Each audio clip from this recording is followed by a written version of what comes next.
Merry Christmas ပါတငယ်ချင်းတို့ရေပျော်ရွှင်တဲ့ Christmas ဖြစ်ပါစေလို့ဆုတောင်းပြုပါတယ်ဒီနေ့မှာချက်ပြပေးမယ့်ဟင်းလေးကတော့ vitamin A to Z ပါတဲ့သီးစုံဟင်းလေးပေါ့နော်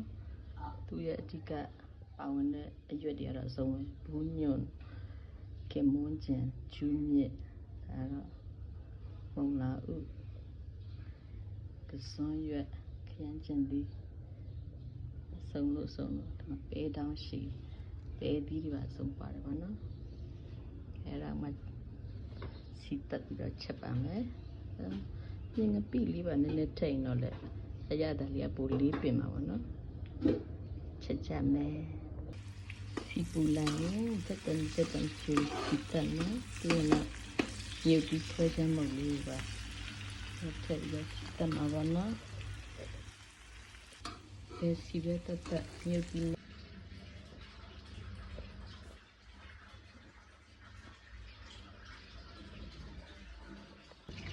Sini itu kan.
Vitamin A to Z ချင်းစပ်ပါ A to Z ချင်းစပ်ကာယနာနေကြည